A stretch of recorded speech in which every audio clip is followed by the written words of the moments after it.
Welcome to Impact the World, the show for and about creatives, changemakers, and entrepreneurs. This is a conversation episode where a special guest shares with me what they are creating and the behind-the-scenes journey of their experience.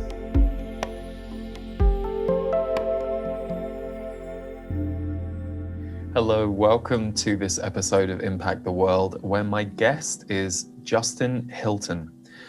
Justin is an old friend, and over the past 4 years, he has set up an incredible organization called Safe Place International.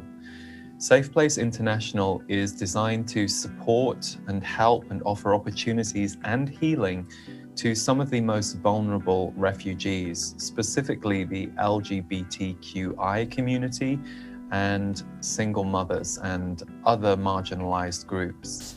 You'll hear more about how the organization evolved through the interview, and as well as learning from Justin what the actual work they're doing is, I also wanted to ask him, how did you go about setting up a foundation? And for any of you that might be considering something like this, how do you help?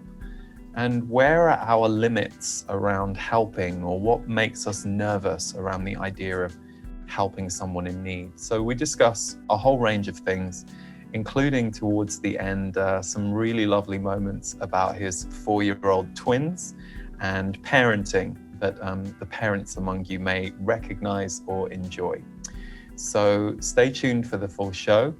And as ever, if you enjoy this show and you want to support us, you can do that through subscribing over at Apple Podcasts and either leaving us a rating or a review.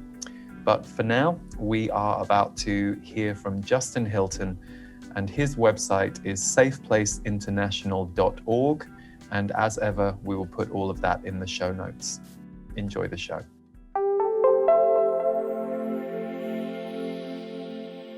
Justin, thank you so much for being with us. And, you know, there's so many things that I know are probably going to come up in this conversation around the work you're doing, around the life you've experienced and your own spiritual journey. But I just want to share something before we start. Justin and I got connected through a mutual friend, the wonderful Deborah Evans. And I hadn't known you or your now husband, Pascal, very long, but I was very honored to be invited to your wedding. And to be at your wedding, I always think, you know, the best weddings, there's usually a certain magic or a certain love energy that can happen in a very amplified way. But yours was a whole other level of that. And the reason I want to share that is, even in the brief times that we spent together in person, the thing that always struck me and still does about you is you have a very active, present, and deep desire to connect, like to really just connect and drop in and be present. So it was no great surprise that your wedding, the most memorable beginning to a wedding I've ever been at, where we were all of the guests, we were put into circles, and under the wonderful guidance of Rich and Yvonne Dutra, we were asked to eye gaze with every single guest for a certain amount of seconds as Rich spoke us through it and walked us through it, and then we'd move on to the next guest. So it was that beautiful thing at a wedding where you had actually looked deeply into the eyes and the soul of every other guest before the whole thing started. And that just, you know, it both set the tone for the day that you and Pascal invited us all to, but for me, it so epitomized who you are in the world and what you stand for. Thanks for bringing that moment present. It feels really nice to re-experience that connection with you in this moment through the virtual realm. Yeah. So here we are in the same state in America, but distant. And the thing that, since your wedding, I was really struck by it was a couple of years later, because I believe Safe Place International, you began it in early 2017.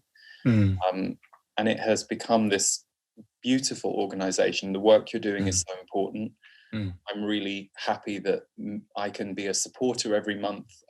It's just a really great organization. But before we talk a little bit about Safe Place, I thought we'd wind the clock back. And ask you really, where did that desire or energy for deep connection and presence first show up for you? Was it there since your very early life, or did it come as a response to early life? Because I'm just curious what your journey into consciousness and awareness looked like in the early part.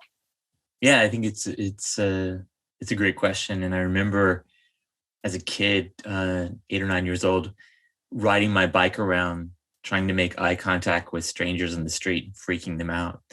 And then as I became a teenager, and moved out quite early at 14, having extended eye contact with my little band of runaways, sometimes with the aid of LSD, and always looking for what was beyond the personality, what was beyond the individual, and having some teenage sense of the flimsiness of identity. So was playing with that then, and was in deep search, aided by controlled substances back then, and by meditation later on. And then I think one of the parts that evolved in that was really noticing who was missing in these circles of communication. I mean, these of connection. So as I, navigated the workshop circuit and got to spend a lot of time at Esalen and Omega, and was even facilitating some workshops early in life, I started to notice that there were whole groups and communities that weren't there. And I felt a lot of pain around that. And I think that was the impetus to start examining issues around inclusion and issues around privilege.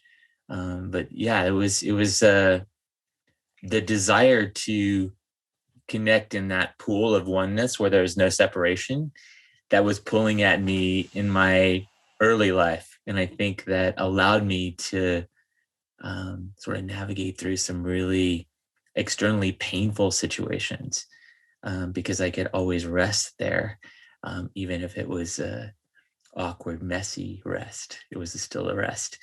And then, as that grew and evolved, just realizing that there was also a lot of work to do with how we as individuals be together, and a lot of possibilities in that realm.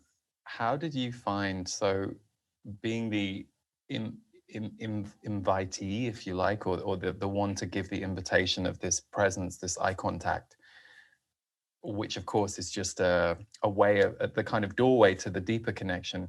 How did you find people as receptive or non-receptive to that? Like, what were the experiences you were noticing when you did that with people, both the ones who would connect and the ones who wouldn't? I'm just curious.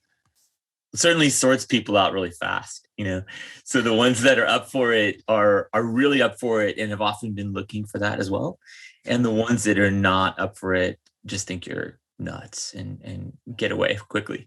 So I think some of my early friends were manic depressive or had psychotic tendencies, and sort of didn't have enough of an individual to contain, but as a byproduct of that could go all kinds of places. And so we would connect so deeply, and then they would disappear into the darkness of psychosis or of manic or of a deep depressive episode.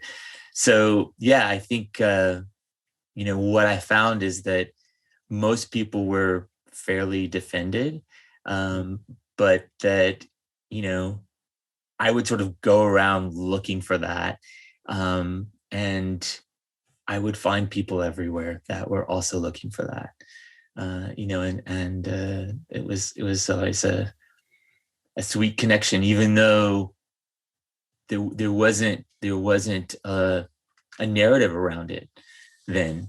There was only a narrative around it sort of later when I came to California and discovered the whole subculture that had quite a bit of story around oneness and connecting in that pool of consciousness and that kind of thing. Yeah, and it's funny because as I'm listening to you, I'm remembering that was kind of my early experience with it. It would be the first kind of workshops I went to in my 20s. Outside, say, the theatre world that I was in as a kid, it was the first place I went where people were connecting very intimately. And then you were also having to learn the dance that if you'd been in a 3-day workshop, and you leave the workshop and you go back to the train station or the airport or wherever you're going, you learn pretty quickly to kind of draw it back down. Because the first few times I'd come out trying to connect with everybody who's like, I'm not in that space. That's not where I've been. That was my first awareness of the normal state and then the heightened state of connection and where and when and with whom those things show up. Yeah. No, absolutely. And I think, over time, I've learned to be a little bit more sensitive and kind with those invitations and sense, when they're wanted and when there's a natural sort of organic pathway to those connections, as opposed to where it's a bit of a jolt to someone.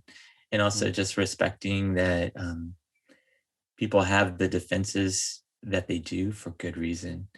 And, definitely don't want to be an impetus to having them dismantle those defenses, in hopes of a safety that has not physically manifested in their life yet. People are living under dangerous circumstances on every level, and internally and externally. And so just respecting those limits and those, those conditions that are part of living in a body. Totally. So speaking of, people who are vulnerable, and I'm curious, I know Safe Place in a way is at this point 4 years old, but for you, this has always been in you, this wanting to help those who are marginalized or underprivileged or vulnerable. This is something that has been a drive in you your whole life in many different ways, right? Absolutely. Yeah, no, I think often we're interacting with physical manifestations of parts of us out in the world. Right. So early on, I worked with street youth runaways and did family reconciliation and AIDS education with kids and just kind of general crisis suicide prevention counseling with kids. And then I worked with heroin addicts at a methadone clinic. And so, and then over the years, I've done a lot of work in schools with kids, and then training with folks that work with kids and work with other marginalized populations. And I've, sort of made my way around the world, finding those folks. And yeah, I was just doing freelance philanthropy that sort of snowballed into what looked like an organization, and then was sort of told, you should probably call it an organization so people would have a way to participate. So yeah, but yeah, that's kind of the evolution, I think, is continually finding those parts of myself in human form that I could, heal with and through. So how are you feeling about it now? Before we go into the details of what the organization does, like you're 4 years in, how does it feel to you in the now versus, say, 2017? Just the experience that you're having of being one of the custodians and facilitators of this kind of organization.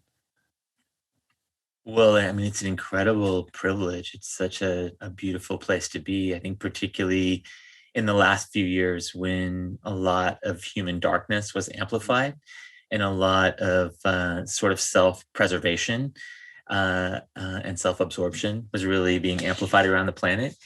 It was such a beautiful space to be surrounded by people who were making a decision to put service first, to put other people first, to be attuned to vulnerability, lead with their empathy, to really care about other people, and find ways to say yes to their desire to not be, a prisoner of fear, even when the larger culture was just, ringing fear from the rooftop. So it's incredible. And also the courage of people that survive horrendous circumstances makes me love the species more, to see. I mean, one of the most touching things for me is to witness that with the community members that we work with. Often we'll help people to get out of camps, and they're in a shelter with us, and within days they're thinking about, well, how can we get some more blankets back to the shelter? How can we get soap back to the shelter? How can we take care of the people that are still there, get them some extra food? And to me, this is just so heartening, because I think we often on the news are bombarded with images of the kind of worst mutations of humanity. And really, the fact is, on the ground, there's so much beauty and there's so much generosity, and it's really prolific. It's everywhere, and it's at every level of society. From the micro acts to huge acts of generosity and service and devotion. And so, to be in the middle of that is the best thing ever. Yeah. Like, that is just the best.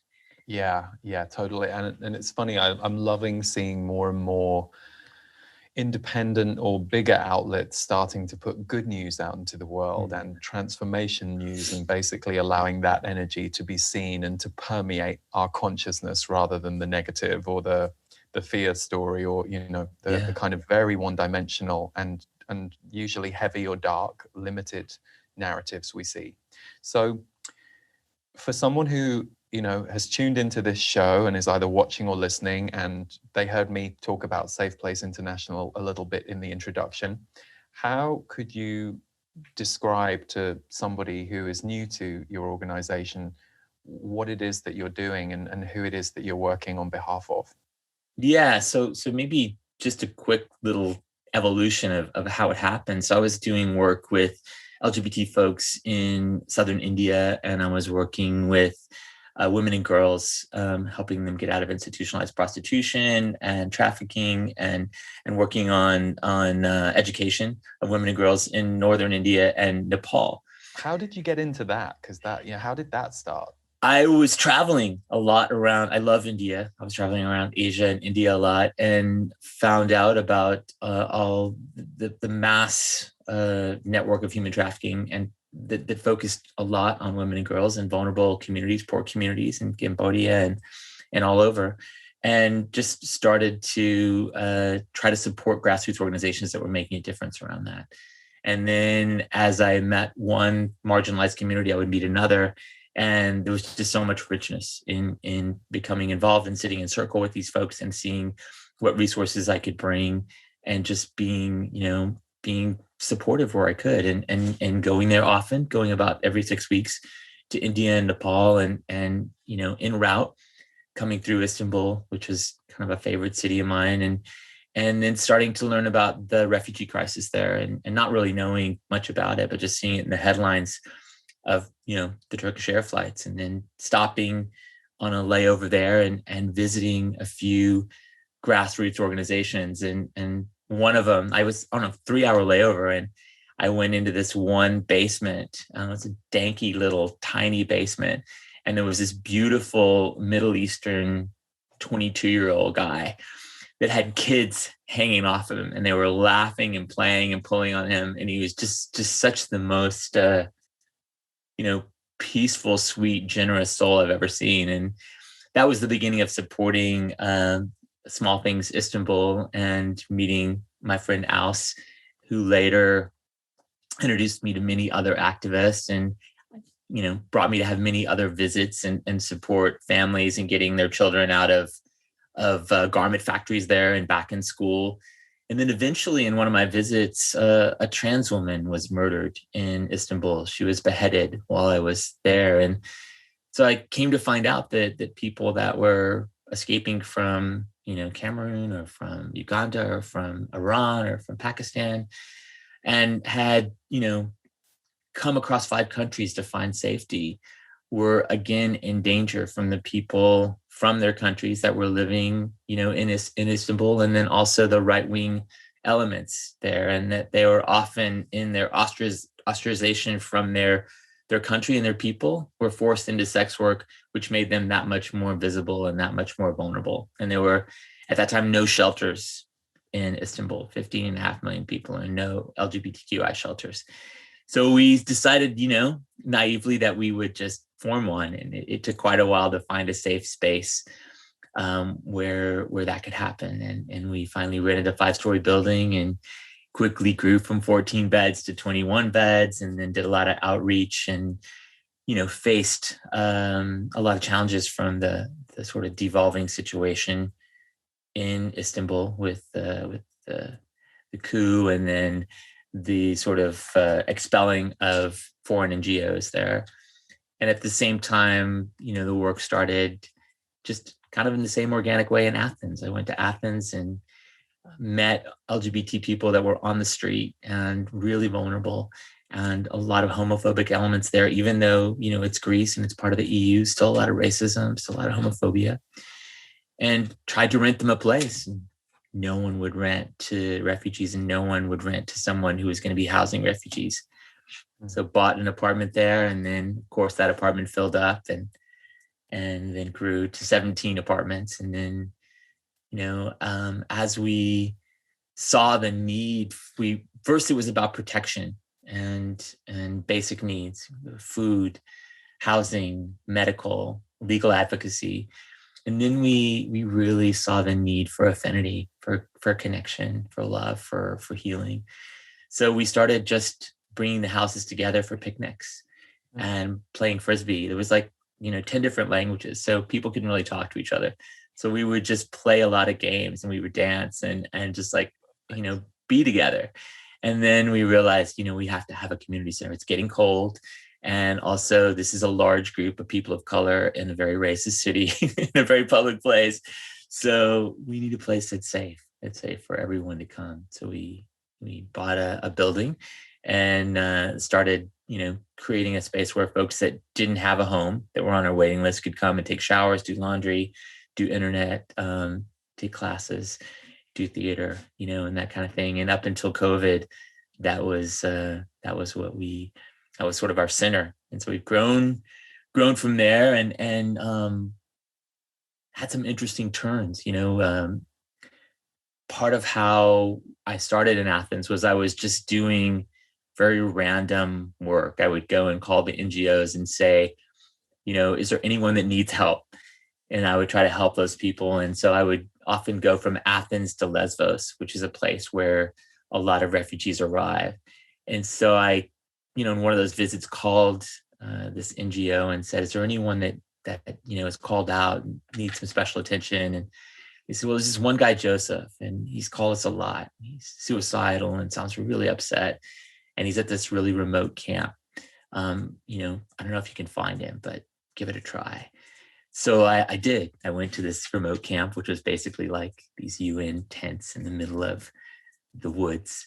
And I got out of the car, and one of the first people I saw was this, not very tall Ugandan man with this huge smile, and instantly felt family with him. And so supported him and, helped him go to Athens. And the first night he got everything stolen from him. And then he went to go and work for an apple farm, and they didn't pay him. And so finally I was like, Joseph, what do you want to do? I want to support you in your dream. You deserve to have your dream. The backstory on Joseph is he was outed in his village. And, once he was outed, they told him to leave the village where he grew up. So he moved to Kampala, the big city in Uganda. And after he left, his sister and his mother weren't allowed to go to church or to school. So they called him and said, please come and get us. We're isolated here. And so he paid the elder of the village and came back to get them. And the night that he came back to get them, they were macheted to death and his house was burned. And he fled Uganda. And so he carries the pain and the guilt over his family's death. And also just the, there's a heavy influence of Christianity there, and so it was like he lost his family, and there was also the strong message that God was also angry and God was also rejecting him. So how he eventually reconciled this through many dark nights of the soul was that he was going to honor his mother and his sister's loss by service, and by reaching out and being there for his LGBT brothers and sisters. And so it was him that said, let's create shelters and safe places for these people. And every time I would go to Athens, he would be by my side because he was like my little brother, and I would want to make sure that he had all the things that he needed. And also he would take me to the places where the people were that needed help. And so he went with me to this camp. We traveled to Lesbos, and he went with me to camp. It was February and quite cold. And I'd already been in Istanbul, and I'd already been in Athens, and I was tired, and it was 7:00, and we were visiting with LGBTQI people and trying to work things out for them. And I wanted to go to the hotel, and he wanted to spend the night there. And so I let him do that. And I came back the next day, and he had spent the night with 2 lesbian women, 2 gay men, and a very pregnant woman in a very wet tent on the side of a hill in a camp that was made originally for 1,500 to 3,000 people and had 21,000 people with inadequate sanitation and no water and just terrible conditions. And so we knew what to do with the 2 lesbian women and the 2 gay men. We had a shelter there and a group, but there were no organizations we could find that were working with pregnant women. So we brought a paramedic in, and she was 8 months pregnant and malnourished, and the baby had moved into position. So, the paramedic was like, you can't leave her here. You can't leave her here. Whatever you're going to do, you can't leave her here. We're talking about 21,000 people and all in really bad shape. But on the floor of the tent, we decided that we were going to change from being an organization that served LGBTQI refugees to being any refugee that was doubly marginalized. That was because she was pregnant from being trafficked. She was raped. Right. And so the reason that I'm sharing that with you is that Joseph basically adopted her daughter, who was going to be called Hope. And there was so much incredible beauty in the sharing of course, she was not the last pregnant woman. We opened 4 shelters subsequently that focused on women with children under 2 or women that were just about to have birth. And what we saw is that there was this beautiful exchange of the women who look like the sisters and the mothers of these men who had lost their families and who were saying, you are holy men. Never has a man cooked for me and changed the diapers of my baby and stayed up and taken care of me. And for the men, ostracized by their communities, to have a woman from their culture or that looked like their family say, how could you not be perfect in God's eyes? Yeah. Look at who you've been for me. So what we saw is that, these marginalized communities came together and offered each other so much healing and so much deep connection and affinity. And so out of that, I think, one of the things that we've really embraced is that connection and deep relationship is an essential part of the journey back from trauma, the journey back from unimaginable pain and suffering. Totally. Wow. Sorry, that was a mouthful. No, thank you. Take a breath now and then. No, perfect. Because I always have a few questions on the side, and usually don't need them. And one of the things I was really going to ask you to share was as an example for us of what some of the people that you're working with have been through. And that was, I'm curious for you, this is just a slight tangent, but it fits. I'm curious, obviously you're doing work that you feel completely purposeful about and you feel alive with, but are there ever times where, either now or in the past, the kind of level of suffering and trauma that you are involved with has kind of taken you off your center for a while, or you've had to, take a breath and kind of come back? Because I'm only asking that not so much because of what I know about you, because you seem very built for it for me, but I think I've I've spoken to people over the years who've said things like, I would love to get involved, but I think it would be too hard on my heart, which I always think you can overcome for sure.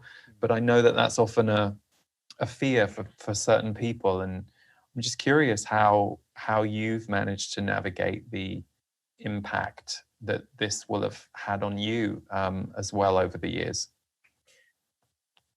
Well, I mean, I'm in it to be impacted. I really feel like there's a level of suffering, in our sanitized Western culture Totally. that is just as brutal as what's happening in the refugee camps. Mhm. And the work that we do is about being affected by each other and being moved by each other, but also realizing that all of that happens in the context of deep love and support. But it's not so much about, I'm going to go into those terrible circumstances and how will I preserve my tender heart or my sanity. It's more that, we're all in this soup together, whether we like it or not. And, I don't think it's actually more hot in those communities, certainly in environments of war, in environments where, people are actively being killed. There's a lot of trauma, and I'm not built for that, but for the work of working with people that are severely marginalized, yeah, I find, I see myself, I feel myself, I see all my Western brothers and sisters in their pain, and I also see that they have a tremendous amount of strength and light and wisdom to offer. There's just a level of self-absorption that we are, all a slave to in the West, or many of us are a slave to. I know I've got it. What do I want? Does this feel like, is this really aligned with me? Is this the right relationship? Am I fully expressed? And it's like really liberating to be with people that are like, yeah, I don't have a place to live. I don't know where I'm getting my next meal, but I'm here with you and I'm grateful and I'm looking in your eyes, and there's just an exchange of joy, So I think that it's never a one-sided equation. I think anyone that works in this space would say, the folks that are coming from privilege are getting the better deal, are receiving more, Totally. I assumed that was what you were going to say. And the people I know who have been doing work along the lines of what you do, it's the most alive, purposeful, like, it's the most real. And it's weird, it takes me back to in my early 20s, going to my first self-development workshops. And I'd come back and describe it to people. It'd be like, what was happening? Well, then this woman was crying for an hour and a half while we all held her, and they were horrified. And to me, I Yeah, was like, this was real. Like this, totally. I could always feel that in Yeah, the room, under the surface, hidden under words that weren't matching up with the emotion. So yeah, I assumed that was what you were going to say. And I actually think that, most people I know who I've spoken to have had that hesitation when they have thrown themselves in. right, They've been amazed actually how easy it is to kind of align with it, or find your strength, or right. actually get strength from the fact that you're in a very alive, very real, interactive situation rather than a dead thing. Yeah, no, and I think, living in Berkeley and walking by people in wintertime that were sleeping on the street, and watching other people walk by. There's something about realizing that we've totally been conditioned to not empathetically or emotionally connect to the people around us or our world. And that's horrifying, as a dad, when I'm walking with my toddlers, I don't want to teach them that there's people that matter and there's people that don't matter. I don't want to teach them through my actions or through my inactions, and so I think it requires that we find that congruency, and it's messy and it's hard, because the need is, looks endless and looks dangerous, but I think it's territory we have to go into, because it's also where our juicy, alive intimacy and our connection with the divine lives too, in that dangerous place. It's funny, isn't it? Because that very self-absorption you just mentioned, it completely goes away when you're aligned. Like when you're in something that's just flowing through you, and it feels like the thing you are supposed to do, all of that just disappears. But what strikes me, it's funny, as you were describing the shelters and the groups that you're working with, and the healing that's taking place for them with each other, and their trauma is starting to move, but you're creating these places where they can all be. It's really important because, the energetically, how I see it is, there are people who need help and who need support, who aren't getting it. And so you're providing a place for that. But the more they become empowered and the more they find themselves again in a more sovereign way than what they've been forced into or pushed into or rejected into, just the ripple effect that's going to have on the whole planet, and right. what they themselves are then going to embody, and how that will energetically change the world, which sounds very what's the word, woo-woo if you like, but to me that's how I see energy working all the time. So as I was listening to you, there's the immediacy of what you're doing, which is really important, but then there's the energetics of a large number of the collective wanted to abandon these people, and another group in the collective said, no, right. No, we're not going to do that. We're going to recover them. We're going to bring them back. They're going to recover themselves. There's something about leveling the playing field that way that just, for me, speaks to do what you can. Like if there's something that's upsetting you in the world or bothering you in the world, it's very painful to stay upset, to stay annoyed, to stay judgy about something. Like it's like, turn that energy into some action, however it looks, however small, however big. Well, I mean, you're a living example of that. I think that you're constantly creating the world that you want to live in, and I think we share that is that, and part of it is just because it's too excruciating not to do that. It's too excruciating to live in a world that is doesn't care, and also it doesn't listen to its impulse, that its desire to respond. So I think that you model that so beautifully. When you have a desire to respond, you follow it, and you let it have you.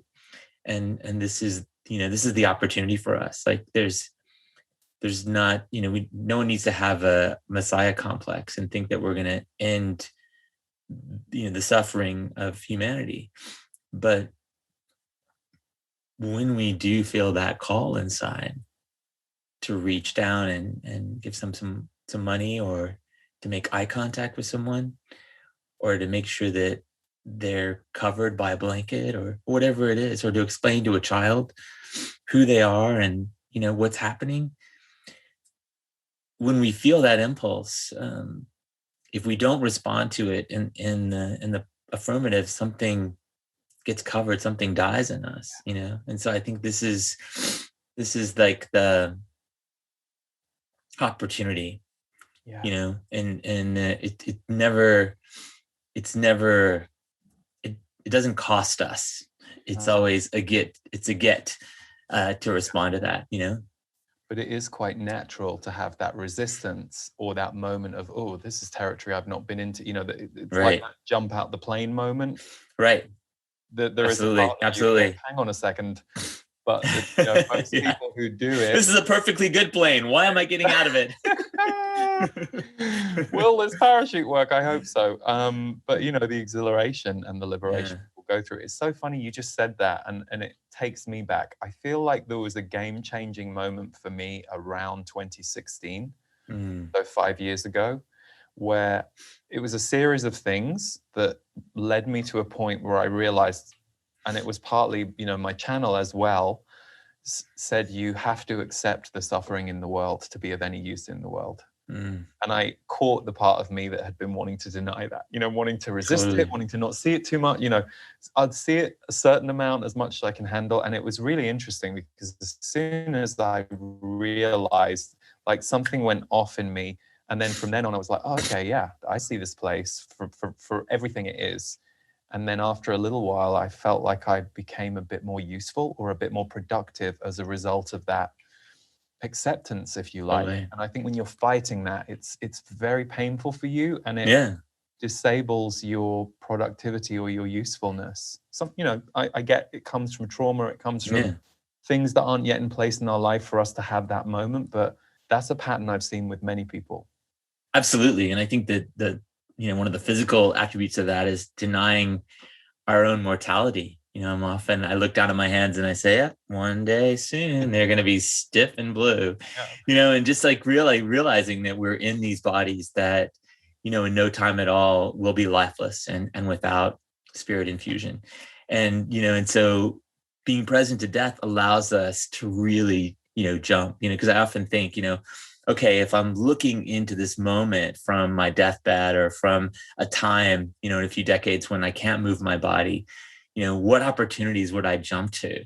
What kind of joy would I experience in my body rolling around with my toddlers? Or what way would I show up and take a risk with the community members, or in just speaking up, and saying, hey, there's a real chance for us to live in a different way together. So I think, yeah, that embracing the suffering that there is, and embracing also what's, the elephant in the room. It's so obvious, but we all work quite diligently and collectively to deny that we're just, stopping by. This is very temporary, and these bodies that we've come to love and these narratives that we live through, just a little while and they'll be gone. Totally. So true. So true. So I have a question for you about your journey with Safe Place, which I'm sure there will be people listening or watching who will be inspired by your experience and your journey with this, maybe to do their own thing, their own version of, what can I do to help? How can I be an advocate? How can I serve in this way? And it may be a very different area that the viewer or listener want to go to, but what advice would you either give, like yourself 4 or 5 years ago, or someone starting out wanting to go into this kind of organization, creating something like this that's there to support those who need the service, the help? What are the things that you might share with someone if they were saying, hey, I've got an idea, I'd love to start an organization or a charity in this area? Are there any things that you now know that perhaps you didn't at the beginning? Yeah, well, if I was going to speak to me a few years ago, I might have said to go slow, and to really listen, and to know that whatever I was doing at a particular moment was enough. Because often when I was confronted with enormous pain and need, I would go into my head and think, oh my God, I need to go much faster. I need to work much harder and do much more to make a difference. I'm not making a big enough difference. But just to remember that whatever you're doing is almost unquantifiable. We all have like the second grade teacher that believed in us, or the person that said that one thing that changed our trajectory. And if we're all willing to be that person, it might be just the smallest things. It might just be saying hello. It might just be picking one family that you look out for, or one child, or one, older person that's living on their own, or just going to volunteer at the food bank, or just in some way reaching out. So I would just, that's what I would say, is that just to be grounded in whatever you're doing is enough, and just to listen for what the next step is, but to watch the tendency to be on an egoic crusade. Just to keep moving from the head to the heart. Like, okay, so what do I need to do now? And am I really ready to, open 20 shelters, or do I just need to work with the people in front of me? And out of that, great things will naturally and in a healthy way grow. And the other thing I would say is enjoy collaboration. Like, one of the best parts of doing this work is we share with other NGOs. So we have a great partner, Levi's, who gives us tons of great stuff. They gave us 611 boxes of stuff a couple months ago, and we only have 100 people that we shelter. So we shared it with all these other NGOs, and we have a supermarket that gives us all of their aging, products. And, they're only good for 3 days. So we share them with other NGOs. And then as a team, collaborating with others, sharing each other, teaching each other, and letting other people come in and give us trainings. I think that there's so much joy in not being on a sole mission, but saying, I have this, I'm just holding one little piece, one little grain of sand. And that's going to be my contribution. And I'm just going to look to see the ecosystem that I fit into. And then I'm just going to be in that ecosystem doing my piece. And I'm just going to feel into how I can be a better and better, more surrendered part of that ecosystem, rather than, I am going to conquer this. I am going to end suffering. I'm going to re-engineer poverty, because it's certainly that energy is great for building iPhones and all kinds of technical advances. And certainly it has its place in structural changes in an oppressive culture. But I think also balanced with, let's do this together inside of a system that mirrors the planet we would love to save. Let's listen to how nature works and see if we can do this together in a way that is deeply listening. Collaboration versus domination. And it's funny because the word you used is the word that I remember all the time. Surrender. Like, whenever I've worked with creatives or healers who are wanting to get their thing out into the world, and it's my job to coach them or teach them, one of the objections that comes up commonly for us as human beings is, I'm not ready, I don't know enough, and the answer is, you never will. You'll never be ready, you'll never know enough, but you have to get in and start swimming. And once you get in, like you said, listen, because if you get in and think that you're in charge, you're on your own. You're not in relationship to the people you're serving, you're not in collaboration with the team that you're with. But it is the ultimate self-growth journey when you commit to kind of giving yourself to something that's bigger than you, but letting that thing change you as it teaches you how to change. And that to me is the beauty of it, of being an active creator or participant in the world. It's like, for me, I used to go to self-growth workshops for many, many years to kind of get my initial healing going and get my engine running. And now I'm like, well, every day is self-growth if you're actively listening and paying attention and responding. And that's beautiful to me about the whole thing. Yeah, no, and I think, you're a great model of the beauty of the divine dancing with humanity. I think that what we know from our own experience is that humanity is adorable when it's infused with the divine, that this is what we love, is imperfection. We love all of the quirky insecure, unhealed parts that are just saying yes and being infused and you know, animated by the divine. Like this is what it's all about. So I love what you said about this notion of being ready. It's kind of ridiculous, you know, because what we actually love about people is authenticity. You know, that's what we love. And that comes from, you know, the observer moving out of the way and us just being our, you know, unfinished selves, you know, Totally. which is this mixture of like, oh my God, this is so beautiful and what a wreck, you know. Both of it. Yes. Yeah. Yes. So Which is kind of like 2021, like yeah, beautiful and a wreck all at the same, you know, and totally. that's the other thing that, you know, it took me probably until my 30s to kind of grasp this one, that again, it moves you away from self-absorption. Yes, we're all unique, but yes, we're all totally connected. And yes, we're all very uniquely a product of this time. Like this is a time like no other on earth in 2021. And so too will 100 years from now be, when we won't be here anymore. So that's always fascinating to me, like who we are in the ecosystem because of the ecosystem. However individual we might get in our own minds sometimes, is such a myth. No, so true. So true. Yeah.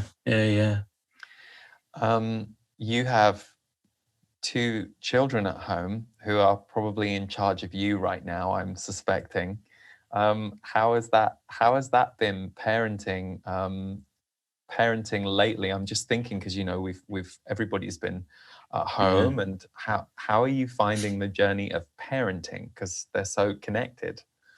Yeah, well, I feel, you know, I there's no way I would have not gone to Greece and made these trips to Europe every month, like I was doing before COVID, without the pandemic. So I'm actually really, really grateful that I got this year to just be here every day and have them know exactly where I am. We homeschooled them and we had a teacher come in, and there's just something about being in the same house together that's been incredible. They're doing preschool now as of a couple months ago.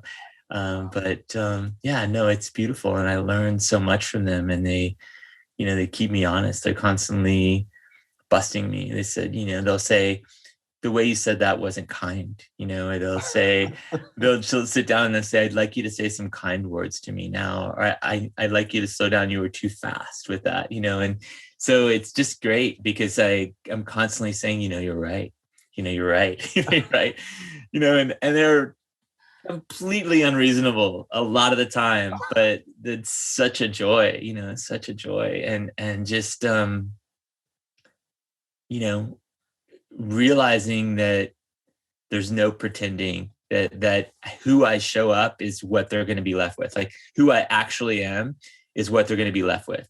So I can't act as if, you know, like I actually have to, whatever I think is in the way, move through that and be real and engaged and present and alive, or not, and cop to it. You know, I have to show up because this is all I have to offer them is, as a dad, is, you know, myself. And so, yeah, no, it's, I think we'd probably agree that the impetus for growth is usually great love for another human being, whether it's a partner or a child. And relationship is what actually pulls us forward to the places we probably wouldn't go on our own. And that's certainly true, you know, with being a dad. Yeah, amazing.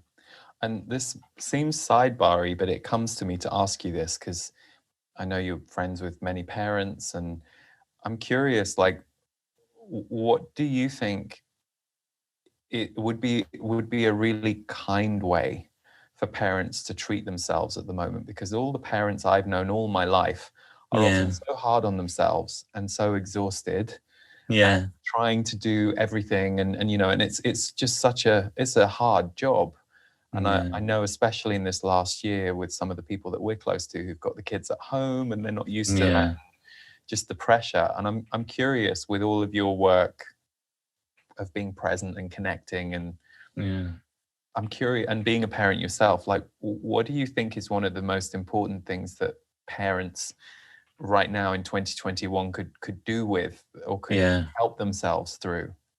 Yeah, well, I just think a lot of self-compassion for sure. You know, and I have a friend that's she does unschooling, and she's an adamant attachment parent, and she often will call me and, you know, talk about how she's being critical of the terrible things she did. And I said, yeah, well, I feel really great when I pick it up, because I'm helping them cultivate compassion. You know, like, I don't want to give them the idea that them or anybody else is going to be perfect, because, you know, they're going to go out of the world and it's going to be different. And so, yeah, I just find great comfort in us being real and vulnerable, and, you know, being grouchy or short sometimes, or, you know, being impatient, and then just saying, yeah, the way I did that was not the way I want to be with you. I love you so much. And I'm so sorry that was rough. Because they'll really express passionately, like, you know, you didn't hear me, you just rushed me forward. And you know, and it's just really good to stop and say, you know, you're right. You're so right about that. And so for me, it's just part of the journey, is really constantly screwing up and just being real about it. Like, this is what we're modeling. We're not modeling a utopian world. We're modeling, how do you be with all the stuff that comes up in relationship, and all the disappointment, and, you know, all the different wants and needs at a particular moment. Like our, you know, I think parents often optimize for one or two things, and Pascal and I optimize for relationship. We want our kids to have deep, sustaining, quality relationships. And so for us, it's like, that's about working, you know, getting down in the mud and working through it, you know, processing it out. You know, she took your train, you know, she she broke your Lego. She did. Right. you know. But I love hearing, you know, I love the permission that your kids have to speak to you in that way, because that's what's been modeled and invited, you know. And I think I'll speak for myself, you know, coming from a loving family, but not a family where emotional communication was in the air at all. And of course, me being starving for that, it made me do the work I ended up doing, I guess. But I love hearing that, because that's so important, that level of honesty and vulnerability, and because we invite each other to that. You know, I have that experience. Someone, when I first met you, I remember meeting you, and you were just like, hi. Yeah. And I was like, I can slow. Oh, okay. Oh, I'll slow down, and I can, you know, but I had to adjust, because you were not the norm, even in my circle of people where that was the norm. You know, I met you in the context of a restaurant, and, you know, so it's just so interesting that I think the permission slips that we give each other, we then birth something that we can then take out to the world, and it spreads. So it's really important for kids to be able to have that freedom of expression and emotional intelligence, if you like, or language around it. Yeah, and just the level of awareness. I mean, they're kind of like the minor birds of awakeness, you know, because there's a lot of violence that goes on with twins. You know, there's a lot of scratching and biting and hitting and stuff. And so, you know, often I'll, like, you know, restrain one, and so the feedback will be, you didn't need to grab me that quickly or hard. You know, you could have grabbed a lot softer. You know, and so I can see myself go to rationalization, and then I just often go, you know, you're right. You know, I had some charge there that was unnecessary, or I had some belief that if I grabbed you in a little bit more quicker, harder way, that you would get, that was a terrible thing to do. And so, and that's actually not what I'm subscribing to, that, you know, like, you know, some subtle violence is going to prevent violence, you know? So it's great. It's great to sort of be humble and constantly, you know, realize, you know, I think that, and then we do that for each other. You know, we can kind of call each other to, hey, look, this is happening with us. Is this what we want? This is what we're committed to? And just name it in such a safe way. And we have, to have that consent in relationship, to be like, we're in the sandbox together. We're not trying to look good. We're just, trying to wake up together. That's our mission here. So I think that can be a great support. It's a relief, I think, when you find that, and when you find someone you're compatible with in that too. I remember when I first met Stephen, and the thing that we did at the very beginning was kind of told each other all our horror stories, like all the parts of, and the funniest thing was we'd tell one and then you think, and then the other one, because we were writing for weeks before we actually met, and the other one would go, I loved that you shared that, thank you, here's mine, and it just built and built and built, and so it's like, oh wow, this is rich growth territory right here. That's amazing. That's really amazing. Yeah, it is the best, isn't it? It is, but I also know that you have to be in a certain kind of position in yourself, or a certain level of support, or a certain amount of things in your life for that vulnerability to feel safe and to be supported, and to have had it modeled to you and through you enough times that that you can, like you said earlier on, it's not always great to force anybody into an intimate moment if their belief system, their level of trauma, the people that they're around most of the time is not going to support them popping into vulnerability. It's important all of us find our way with it. Yeah, no, I mean, I think what you described with Stephen, I would imagine comes out of an inner environment of a lot of love and acceptance. Just a lot of positive regard internally, which allows you to kind of open the kimono and say, hey man, I just want to show you all this stuff just in case, just in case you want to run now, here it all is. Totally. Because you're loving yourself and you've reached a peace with everything inside. And there's just a ton of internal compassion. And I think that the important thing to remember is that for most folks, their inner world is not always a safe, warm refuge. It's often a harsh, divided place, and often an unknown place where they're afraid of ambushes. And so this, I think it's important not to create sort of standards that are actually kind of counterindicated for the kind of environment that's currently existing in their inner world. Yeah, because we never really know what's going on with somebody unless we have such a level of intimacy and transparency that they have shared that with us. And that's so important, especially at a time like now when volatility and emotional reactivity is high because of everything that's going on the planet. So it's interesting that we're talking about safety and vulnerability. It feels like the perfect kind of place to kind of bring our conversation to a close. But Justin, thank you so much for your vulnerability and your being a bastion of that, and willingness to go in and out of all the things. I know that you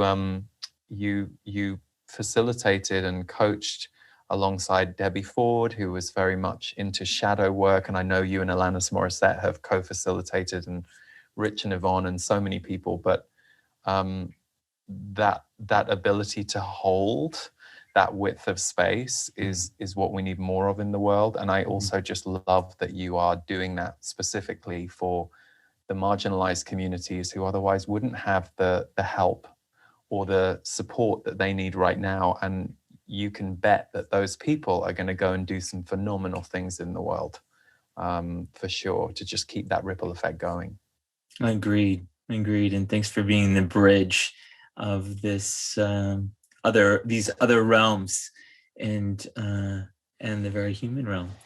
And just really appreciate your insight and sort of the breadth and depth of your insight and your ability to be in all those spaces with softness and humor and gentleness and sincerity and authenticity. And so it's been great to get to spend some time just swimming around with you today. Thank you. And I will just say, one of the things, I'm doing what I do in the world, but the organizations like yours that I can support with money that helps you guys do what you do in the world, it means so much. Like I'm grateful that there are people like you out there doing what you do, so that those of us who may not perhaps be able to donate time or be there in physical service, there's a way that we can help. And I just think that's a really brilliant thing. So thank you for doing what you do. And for everyone who's listening or watching who would like to take a deeper look at Safe Place International and see what they're doing, you can go to safeplaceinternational.org. And there you're going to find all kinds of information and some great photos about the projects and what's going on over there, and also a way that you could donate if you wanted to, or become a regular donor if it speaks to you. But Justin, thank you for not only doing what you're doing with Safe Place, but being here to kind of talk to those people who might be at the beginning of their own journey of setting something like this up. Some of the behind the scenes is really interesting to know, because it's Absolutely. very specific. Yeah, thank you so much for all the ways that you contribute. Like, it's so impactful, and it's so powerful having people like yourself have our back, have my back. And we're a small organization, and we notice every contribution, and those brave acts of kindness, like giving your money and putting your money behind supporting someone you've never met. These are paradigm shifters, and so never want to sort of undervalue the potency of writing a check or contributing to something you believe in. It's a very powerful move. Yeah, and equally, I've got many people in my life and times in my life where money wasn't something I could give, but I could give something else, or I could send a nice email, or I could, I could share it with some friends. So there's always a way that we can help. But that's the cool thing about us being here as one big tribe. Totally. So Justin, lots of love. Thank you. Sure. And to everyone who tuned in today, safeplaceinternational.org is where you can go and learn more. And we will, as ever, put links to the website in the show notes. Take care, everyone, and see you next time on Impact the World. Thanks so much for tuning in to this episode of Impact the World. And if you want to go deeper and more in depth with my work, you should check out my members group, The Portal. You can find it at my website, leeharrisenergy.com, or visit theportal.world.